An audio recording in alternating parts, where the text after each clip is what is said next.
السلام علیکم ورحمۃ اللہ وبرکاتہ۔ ناظرین، میں ہوں ڈاکٹر وسیم احمد خان۔ میں اس وقت صوبہ پنجاب میں دریائے چناب کے کنارے پہ کسی جگہ پہ بیٹھا ہوا ہوں۔ یہاں کچھ دن پہلے میں آیا تھا تو جس جگہ پہ میں اس وقت بیٹھا ہوا ہوں یہاں پہ پانی گزر رہا تھا، تو دریا کے پاس آ کے خیال آیا کہ کیوں نہ آپ لوگوں کو سیلاب کے بارے میں، سیلاب کیوں آتے ہیں، فلیش فلڈز کیا ہوتے ہیں، ان کا بارشوں کے ساتھ کیا تعلق ہے، اس بارے میں تھوڑی سی معلومات آپ تک پہنچا دوں۔ ناظرین، قدرت نے ہماری زمین کے اوپر جتنی بھی لائف فارمز ہیں، پودے ہوں یا جانور ہوں، ان کے لیے پانی اشد ضروری ہے۔ پانی ان کی زندگی ہے، اس زندگی پانی کے بغیر ممکن نہیں۔ تو قدرت نے ایک ایسا نظام بنایا ہے کہ سمندروں سے لے کے میدان اور پھر پہاڑ اور پھر اونچی چوٹیاں، برف پوش جو چوٹیاں ہیں، وہاں تک جو بھی لائف فارمز ہیں ان کے لیے قدرت نے پانی کا ایک عجیب سا نظام جاری کیا ہے۔ ہم کہہ سکتے ہیں ایک مکمل واٹر سائیکل اس سینس میں کہ جب مونسون آتا ہے، جو گرمیوں میں مونسون آتا ہے، وہ سمندروں سے بخارات کی صورت میں پانی لے کے بادل اوپر جاتے ہیں میدانی علاقوں میں، پہاڑوں پھر پہاڑوں سے ٹکراتے ہیں، برسات کا باعث بنتے ہیں،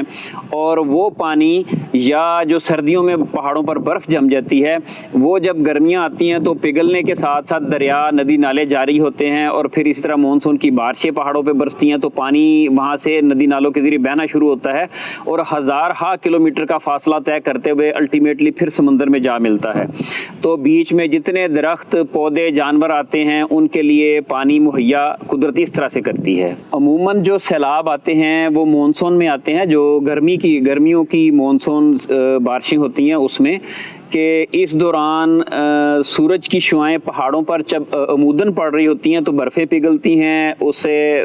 نالے جاری ہوتے ہیں، پھر آ کے مل کے دریا بناتے ہیں، دریاؤں میں طغیانی آتی ہے۔ پھر اس کے ساتھ ہی ساتھ جو بارشیں، جو بادل سمندروں سے بخارات سے لدی ہوئی ہوائیں اوپر لے کے جاتی ہیں، اور وہ بھی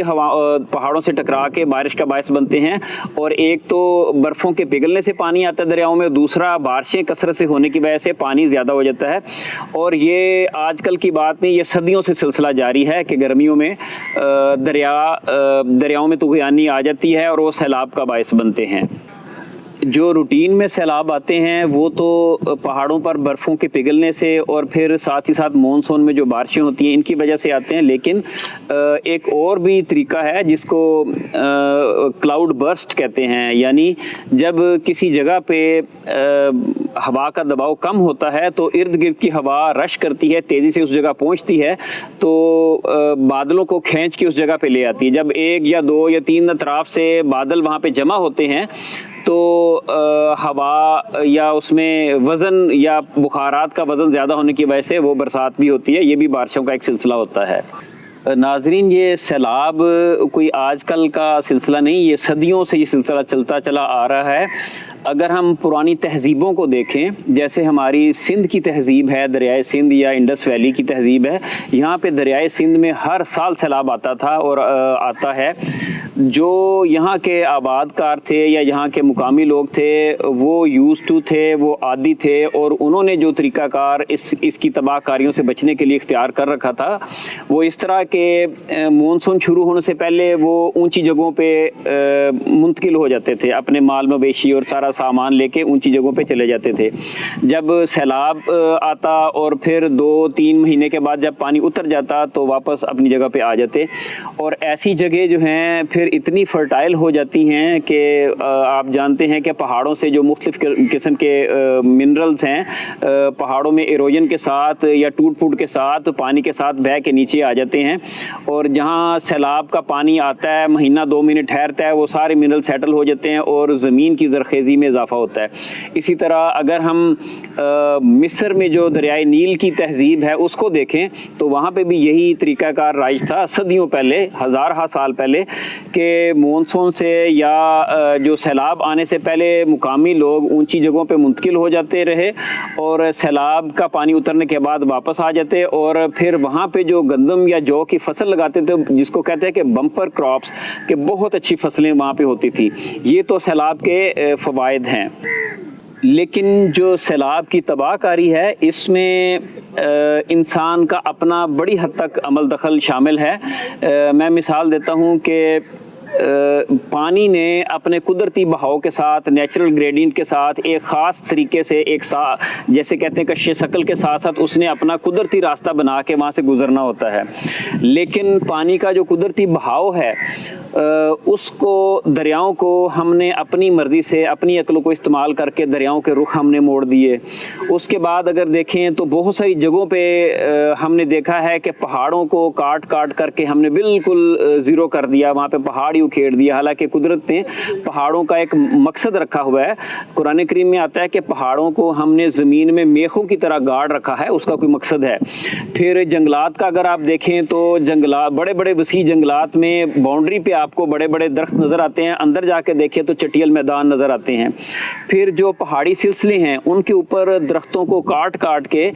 ہم نے سلوپس کو ڈی اسٹیبلائز کر دیا، یعنی کہ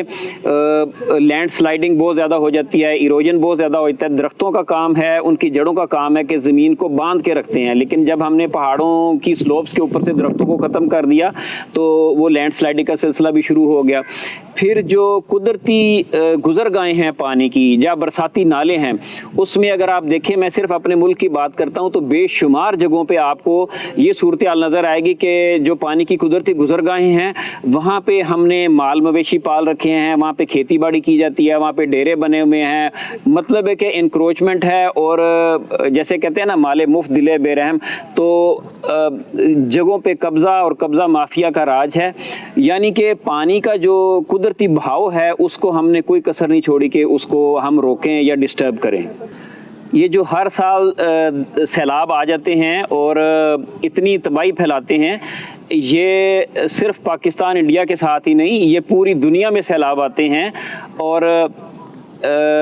جہاں جہاں دریا موجود ہیں وہاں پہ یہ صورتحال سامنے آتی ہے. لیکن یورپ میں بھی میں مثال دیتا ہوں کہ جرمنی اور اس کے اوپر کچھ علاقوں سے دریا نکلتا ہے، ڈینیوب ایک ریور ہے،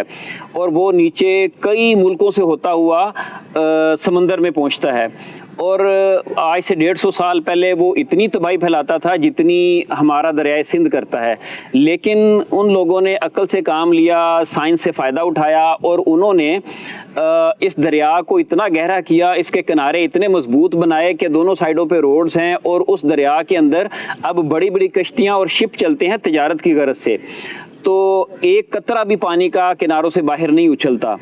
تو انہوں نے جو سائنسی ایجادات ہیں ان سے فائدہ اٹھاتے ہوئے پانی کو اپنے قابو میں کیا، اپنے کنٹرول میں کیا. لیکن ہم لوگ دریاؤں کے راستوں کے اندر رکاوٹیں پیدا کر کے، اس میں اپنی تعمیرات کر کے، اپنے مال مویشی باندھ کے، کھیتی باڑی کر کے، ان کے رخ تبدیل کر کے، تو ہم دوسرے لفظوں میں کہہ لیں کہ قدرت کے ساتھ مقابلے پہ اترے ہوئے ہیں. تو قدرت نے جو قوانین وضع کر دیے ہیں ان کے مطابق اگر ہم چلیں گے تو ہم سکھی رہیں گے، اگر قدرت کے خلاف چلیں گے تو ہمارے لیے مشکلات ہوں گی. دوسری بات یہ ہے کہ جیسا کہ قرآن کریم میں اللہ تعالیٰ فرماتا ہے کہ اللہ تعالیٰ ہرگز اپنے بندوں پر ظلم نہیں کرتا، یہ انسان خود ہے جو ظلم کو کھینچ کے اپنے اوپر لے کے آتا ہے. تو جتنی باتیں میں نے بتائی ہیں کہ ہم نے قدرت کے ساتھ ایک جنگ شروع کر رکھی ہے، اگر ہم اس طرح کریں گے تو ہم اپنے ہاتھوں سے اپنا نقصان کر رہے ہوں گے. تو اگر ہم قدرت کے بتائے ہوئے قوانین کی پاسداری کریں، ان کے ساتھ ساتھ چلیں، تو اس طرح کے نقصانات سے بچا جا سکتا ہے.